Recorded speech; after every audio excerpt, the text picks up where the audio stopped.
Hello, everyone. This is Rebecca Greene for the Whinypaluza podcast, and I am very excited today because I get to speak with the fabulous Diane Sorensen. Diane, thank you so much for doing this with me today.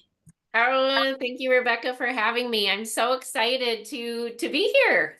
Yay. Well, we're going to learn so much from her, and I want to tell you about her first. Diane is a certified transformational life coach specializing in parenting and relationships. With 30 years in early childhood education and degrees in early education and behavioral science, she brings extensive knowledge to her coaching. After her daughter's mental health crisis, Diane discovered relationship based practices, transforming her parenting and relationships. She now empowers parents and educators. Of course, I'm looking at the camera and losing my spot, to shift from control to self management, fostering emotional intelligence and healthy boundaries. As creator and CEO of Beautiful Behavior and host of its podcast, Diane shares these transformative practices to help families thrive. And I told Diane I have way too many questions for her, so we'll see what we get to today. And I really want to start with I would love to hear about what inspired you to go from early childhood education to life coaching. Yeah, it's been a journey. So yeah, I was in the field of early childhood for, like you said, 30-ish years, as a teacher and then later as a behavior specialist. And what changed the trajectory of my life was my then 17-year-old daughter. I had a teen who was self-harming. Oh, And so we went on a journey. It was so devastating and a big growth journey for my whole family. What I discovered through that process was patterns, generational patterns that I had no awareness of, but that were playing out in our relationship. And it was contributing to this mental health crisis. And so I learned I did a lot of research, and learned that there's this whole new way of being in relationship with our children, that is much healthier and that promotes not just it promotes all the parts of us. It promotes our emotional health, our mental health, our physical health. And so I started practicing this new way of showing up in relationship with mm, my own children and in the classroom. Um, and what happened was people just really started noticing, people that were coming into the classroom, um, and saying, what are you doing in here? It feels different. So anyway, over time, people then started asking me, would you consider working with our family? mm. Would you consider working with me outside of, your the school system? And so that kind of took me into the coaching realm, and the rest is history. Wow. I mean, what a story. I mean, I had no idea. I was so curious. I was like, what happened? Because it says mental health crisis. I'm like, oh, that doesn't sound good. So I would love to hear how you started showing up differently, not only for your daughter, but for your students. I think we could Mhm. definitely learn from that. Well, and part of that was showing up differently for myself. Mm, It was really understanding my own self, and it was radical self-awareness, of how I was showing up, the behaviors that I was using. when I was growing up, I really got the message. I mean, nobody told me this, but the lived experience of that the parents' job was to control the children or, to make them behave. Yep. And, I would always hear these messages of, oh, who's controlling, that household, or the parents need to get control of that child, or you need to tell them, you need to show them who's in control. And Yep. so I thought my job was to, make my children behave. Um, and, with that job title, I think the other thing is in our culture, there's this belief that a good parent is a well-behaved child. Um, Yeah. and my mother, we were raised on that. And I always I'd gotten the message really growing up that when I started doing all this work, that uncovered was it really didn't matter who I was. It mattered how other people saw me, right? It mattered how I performed really out in the world.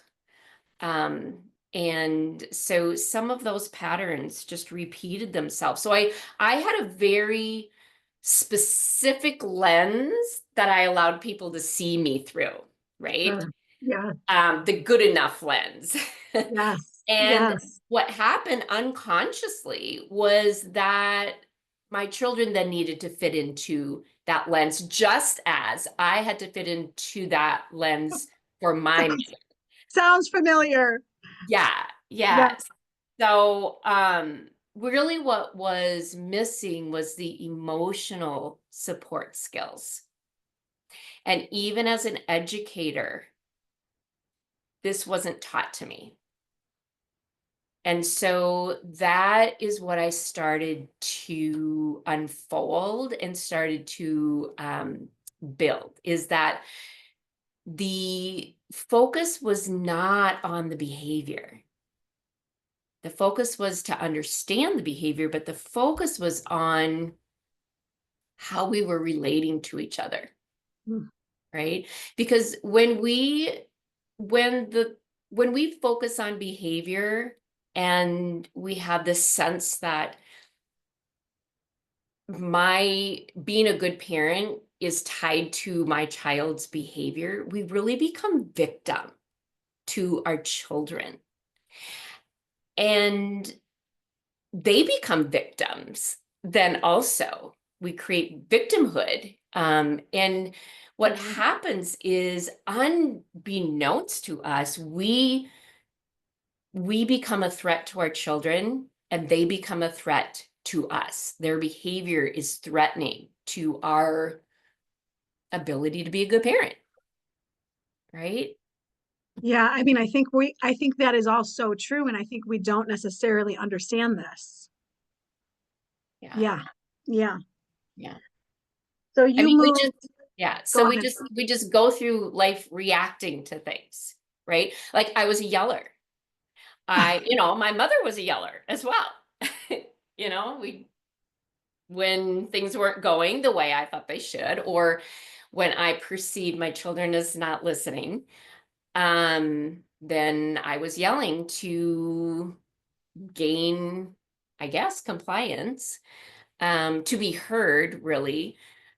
Uh, but really not having any idea of the impact that this was having on them, right? Yeah. I mean, my kids hate it. If I get a little bit heated, that you can, they're like, don't yell, don't Yeah. Yeah. Yeah. And so I mean, this is a whole paradigm shift, yell. right? Yeah. Where we're Yes. shifting to shining the light, instead of on our children and their behavior, on how do I feel And what do I think? And how am I reacting or responding? And what impact is that having? So one of the things that happened in the classroom when I started shifting to this and practicing these things, um, was that the people couldn't really put their finger on why it was different. But what it came to was it feels different. The feeling was different, right? And that is so huge that the children and the adults in the room all really felt accepted in there. And Yeah. my biggest thing was and that that I just loved about this was that it took away, there were no more bad kids, good kids in the Oh, classroom. Because even in early child, I mean, by the time they're 3, they know who the bad kids are and the good kids, right? They do. And that took it away. And we were all just like a team. This was our classroom. And so I take that and help people put that into the home environment so that, and I also actually work with educators too, but really my passion is creating compassionate environments where both children and adults thrive, and really teaching women that you can live a full life and feel good in your life while you're raising children instead of the old, you got to sacrifice yourself and give everything up because I think that you'll agree to this. I think that what I see a lot with women, and some are just like thriving on motherhood and they just eat it up and love it. But I would say more often I'm seeing women feeling like they're just trying to survive and get through each day. Like they're in the weeds and they're just trying to plow through their days as best as they can. And I don't see the joy, and I would love to bring that to them, which is why you and I are here. So you shifted from a real control mindset to what you call more of a self-management mindset. Can you, mm, so can you help mm, these women with telling us like what that looks like in your actions, feelings, behaviors? yeah. So really to create a feeling of safety and trust between each other and even with ourselves, we Yeah, really need to understand how to identify and work with our own distress, and so that we can help our support our children when they're in emotional distress. um because here's the thing, we get into this, really we've been conditioned to almost fear upset, right? Which is fearing our emotions in other people and in ourselves. Like, I'll just speak for myself and, and all the people that I talk to. Um, so often, in many of the conversations I have, that, you know, anger was something that was not acceptable to express, right? You couldn't be angry. um or that was scary, right? If I saw it on my parents, like my mother yelling, that was really scary as a child. yeah, um and then I would push down my own anger, and what happens is over time that energy inside builds and builds and builds until right. it explodes. And it usually Mhm. explodes on the people we love the most because Yes, they're the safest. exactly. And so one of that was really my starting point, was to understand my own emotions and that they were actually inside my body, because I really had never thought about that. Um, there was a time when I started this training and I was asked, what do you feel? And I think at that time I said angry. They said, where in your body do you feel it?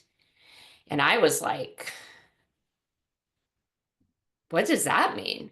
And it was in that moment that I realized, oh, I know how to label. I mean, I know names of emotions. We read books about emotions. We talk about emotions and feelings. We, talk about body language and facial expressions and what emotion goes with, what facial expression. But what I realized was, oh, I don't feel my feelings. And I'm not teaching my children at school or in my home to feel their feelings. And so that was a huge piece for me. I realized that the only two emotions that I even allowed were happy and mad. Those were the only two I really identified with. And I acted them out. I didn't feel Yeah. them. I would, Interesting. when I was mad, I was stomping around and, whatever, I was acting it out on the outside. That's how I communicated, this is how I'm feeling. And when I was happy, did the same thing. I was, all bubbly and, and they were kind of extreme too. I would be really mad or really happy. Did not do sad. I did not do sad at all. And I do remember my mother being very judgmental of people when they expressed sadness. That was some kind of a Interesting. weakness or, Yeah. you know. So I think that is one of the first keys in our relationship with our children is to be able start the practice of tolerating uh, feelings, emotions that are in our body, the discomfort that are in our body, because this is what actually drives the behavior. The behavior, the distressful behavior is being driven from internal distress. So if we are trying to stop the behavior, we are stopping the support of that internal distress. And what happens is our children are then alone with that distress. And what do you do with it Mm, as a yeah. child, right? And here's the thing is emotions, unprocessed, unidentified emotions don't leave our body. They stay within, in our cells, in our tissues, and they create a lot of stress, right? Absolutely. Yeah, and this is so important because it connects to almost everything. When we aren't identifying and working with our emotions, feeling our feelings, and learning how to, I almost hate to use the word regulate, because I think a lot of times regulate is, we think of just not having them, kind of pushing them down and not expressing them, but how to work with them. Because when we don't, this stress inside our body, it stresses the brain. And what happens when our brain is stressed? We can't focus, right? We can't sit still. We can't regulate our behavior, our emotions. I mean, and this is what's happening inside of children. And then we're like, oh, but you need to sit still. So it's really important that we have this emotional intelligence piece because that is what creates safety within our relationships and opens them up for learning. So if you have a child in school who's, can't sit still, can't focus, and is really shut down to learning, it's because they've really they're not connected, right? They're disconnected. Mm.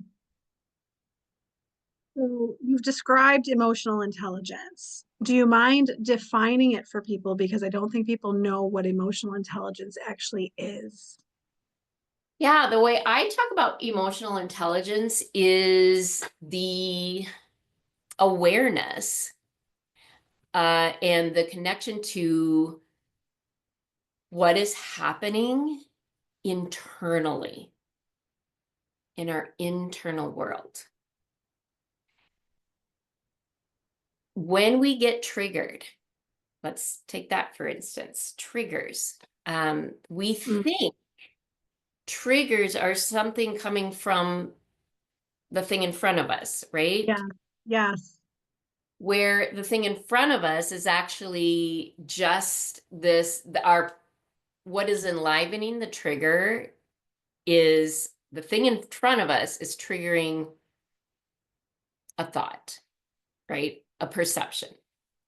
And our brain is like a meaning making machine. So we're making it mean something, which causes emotion. So in a simple way to say this, when we get triggered, some kind of insecurity that we are carrying gets enlivened.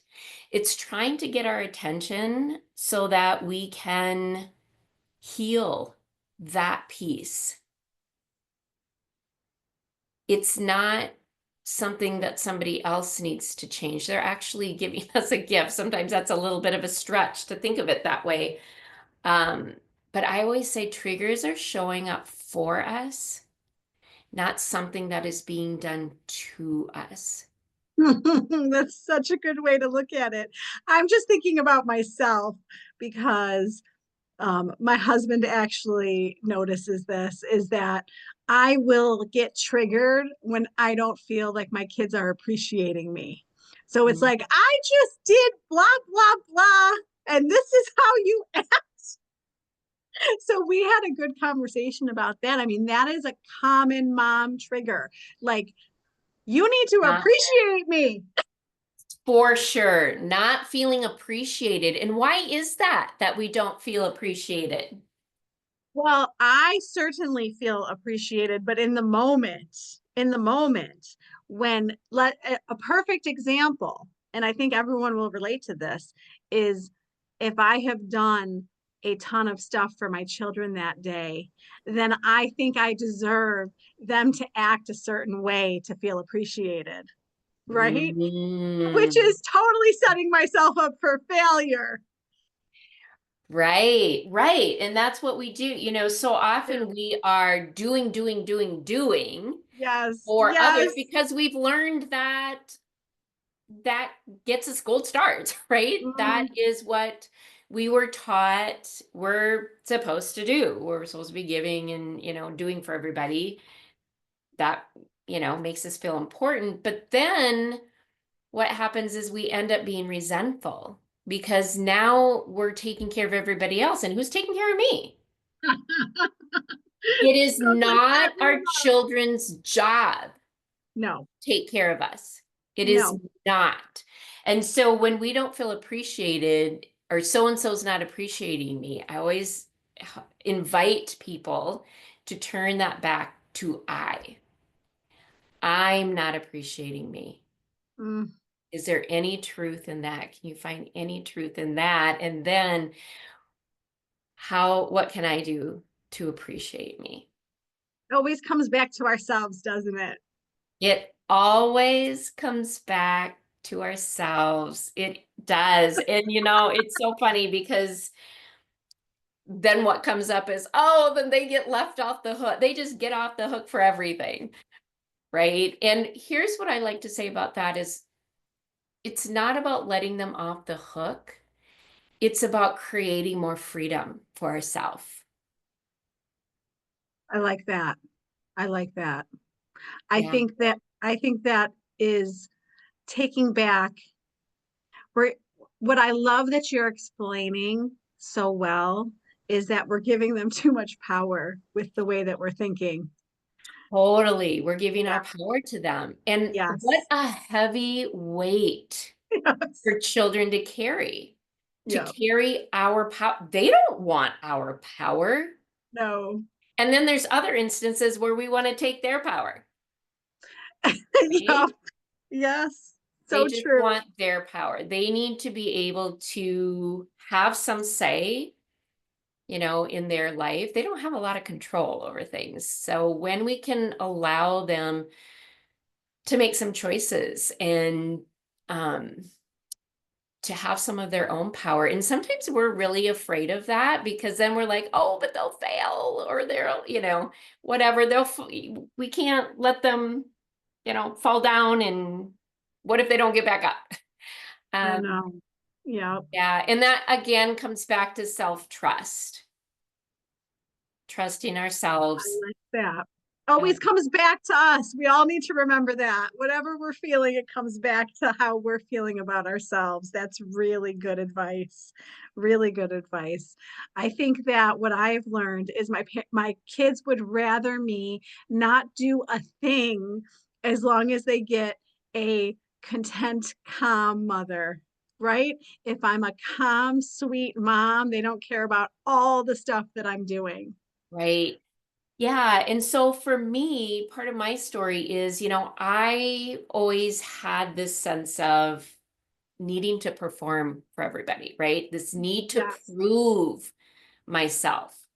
Um, Whether it was, part of my story is proving myself through thinness. I was good enough because I was thin, Yeah. or I was good enough because I was so bubbly and went with the Yep. flow, Yep. never got mad about anything, which left me with a lot of suppressed anger that, came out sideways Mhm. um, later on. But it was this good enough stuff, this, the need to feel good enough. And I just thought, oh, now that I'm a parent, everybody's going to see how good enough I am, really through my children. And although that wasn't a conscious thought, um, what I realize now is that my sense of self-worth was on the shoulders of my children. And my daughter felt the weight of that. Oh, Um, and she had no way of expressing her emotional distress, or when she did, I didn't understand how to read that and how to support her.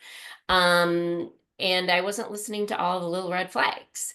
And I didn't want to look at myself. I was like, oh no, no, this is, let's look out of here. Until it just got so big. You know how the universe is. It gives you little taps, and then you ignore that, and they give you a little bit of a shove and you ignore that until you are like, you know, falling to your knees. And then it's like, okay, ready to listen, and it doesn't have to be that way. If we can start talking about these things and yes. learn, that those little nudges. And that's just really what I want mothers to know, is that there's another way to mother that is fulfilling, right? And I realized one of my mother's patterns was she was always so busy. And if she wasn't busy, she was exhausted, right? So she was either too busy or too exhausted to pay any attention to me, really. Oh, And what I realize is, oh my goodness, I created that same pattern in a different way, but I created the same pattern. I would be doing until I was exhausted, yes. right? And even, Rebecca, I remember doing all the things too that, you're supposed to do as a parent. Um, like have family nights, have family game nights or things like that. And so, okay, we'll have family game nights. We do that for a while and then it would fall off, but here's why, is because it never felt good. We weren't attuned to the emotion in the room, right? We didn't know how to deal with people's anger or conflict or upset. And so then it would kind of fall away because, well, this isn't working. Why are we doing this? Because all we're doing is arguing when we get together. So why are we even doing this? So, in what I realize now is that that really was the missing link, was the ability to be aware of emotions and how they actually are our internal guidance. And we can work with that. It didn't mean bad, but growing up for me, upset meant bad. Any kind of anything other than happy, I know. bad. I think that's very, very common because we're all so uncomfortable with anything but roses and sunshine is what I tell my family. I'm not all Right. roses and sunshine, I tell them. Right. So I love now living a messy life. Yes. Oh, I love that word. That's It's the perfect messy. word. It's a messy life. It's a messy, beautiful life. Yes. Yes. When you can Exactly. invite the messy in, it can be beautiful. Mm, such a good way to look at We it. have to accept our own imperfections, right? This isn't about performing for the world. This is about living a fulfilled life and creating that. Because otherwise, we're victim. We're living our life in survival as a victim. And I lived my life in survival unknowingly for decades. And I tell you, it was exhausting. And I didn't know how exhausting it was until I quit doing it. Yeah. And then it was like, wow, that was a lot of work. Yes. And I'm Yes. having way more fun in my life now. Oh, I love that. And I so, love, yeah, so my message always is, I was there. I yeah. was there as a parent. And I'm also created change. And so I know that change is possible and it's possible for you. Mm. Anybody out there listening to this, it is possible for you. I don't know that I believe you. I don't know that everybody listening believes you. So, can you give them a starting point? Um, well, let's change our job description as parents, right? Would love to. Rather than our job is to make our children behave, or our job is to make them happy, or create some kind of outcome, even. Our job, what if we changed it to our job is to provide safety for our children. Our job is to provide safety that is within our control. It is to provide safety in our relationship, right? And to empower them to become the person they want to become. Yes. So Yes. rather than do as I say, the upgrade is to become the change. And you're like, what does that mean? It is creating the change I really want. And you can start here. One, start prioritizing yourself. And I teach boundaries, which I did not have any boundaries. I Yeah, don't, yeah, I don't even think that people know what boundaries they are. don't. They don't. So here's the first thing with boundaries: giving yourself permission to put yourself as your number one priority. Now, we did not learn this. We are learning now what an impact that makes. This isn't putting ourselves as a number one priority over others or at the cost of others. This is putting yourself as your number one priority for the benefit of those in your life, for your children, because you are going to be able to show up in a fulfilled way when you do that. in a more genuine way, where we're giving out of our genuineness, not because we think that's how it's supposed to be. Does that So make sense? it does make sense. I'm just looking for, can you give them an example of setting a boundary and taking care of themselves? Okay, so start with this. Start with the not this list, or you could start with the wouldn't it be nice list. But I always think not sometimes, if we go to here's a transformation equation that I use, which was coined by Nancy Levin, but it's change equals vision plus choice plus action.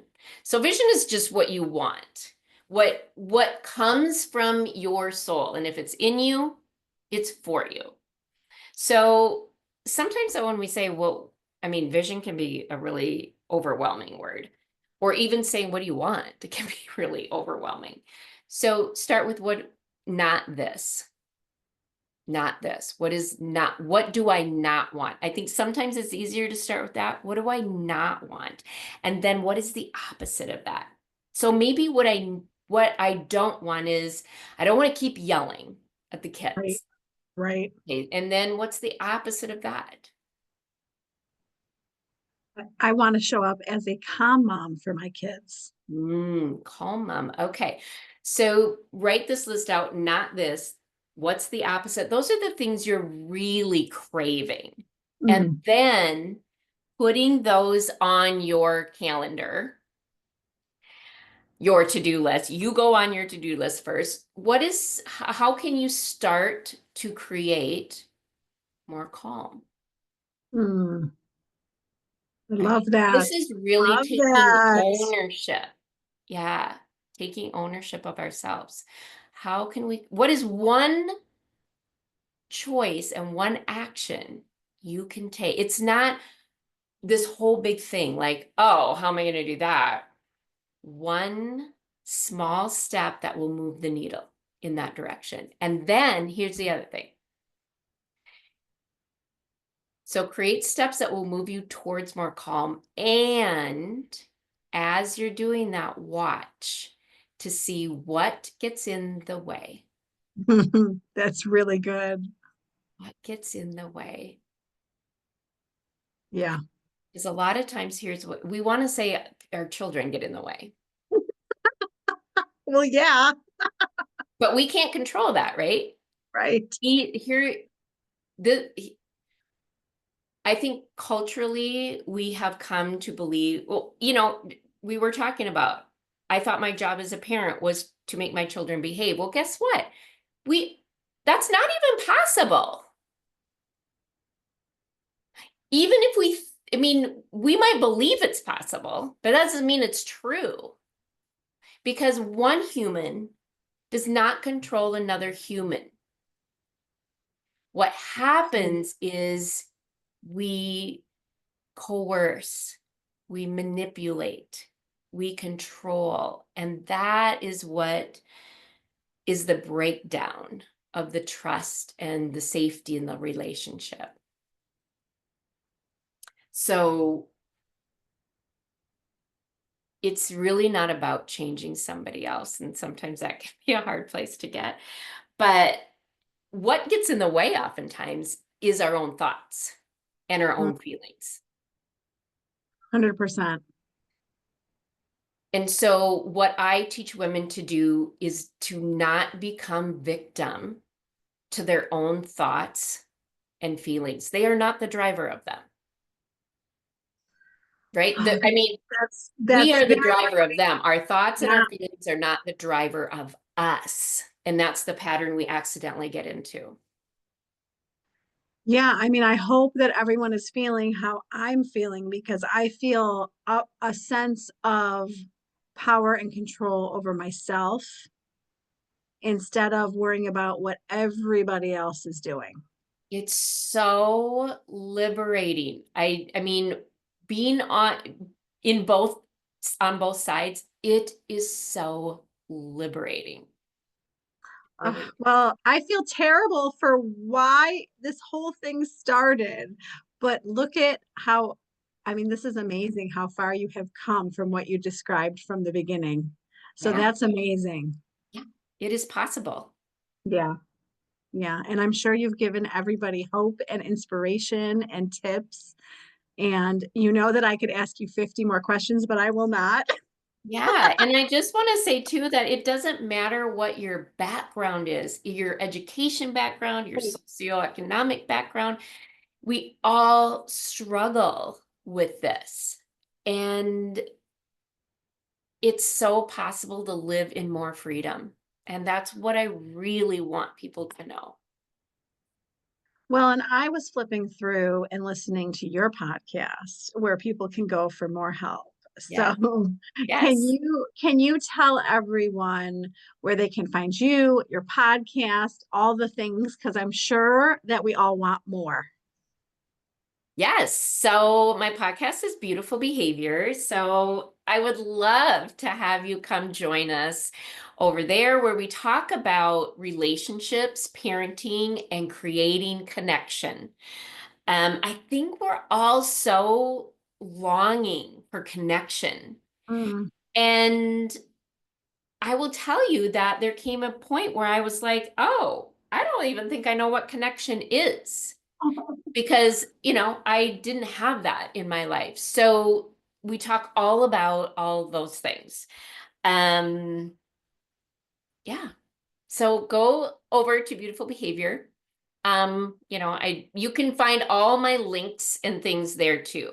I am on Instagram at dianesorensen.bb. Oh, and I do have a gift for all your listeners. So I will give you the link for that if you want to put that in the show notes.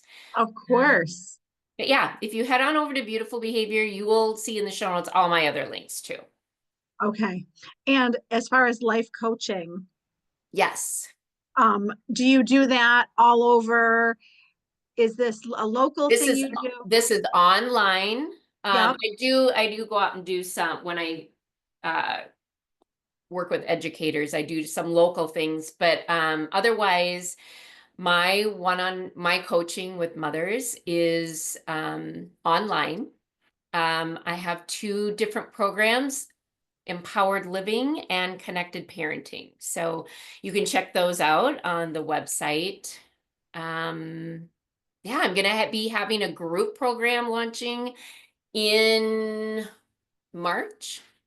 So Wonderful. keep your eyes and ears open for that. It's That's going to be called exciting. Reinvention. Yes, Reinvention. Oh my goodness. So many good things. Well, I can't thank you enough for your time and expertise today. It was so wonderful talking to you. Thank you, Rebecca. It was a delight to be here. This is Rebecca Greene, and I want to remind everyone to spend every day laughing, learning, and loving. Thank you for tuning in to the Whinypaluza podcast. If you like what you heard, please be sure to subscribe so you never miss an episode.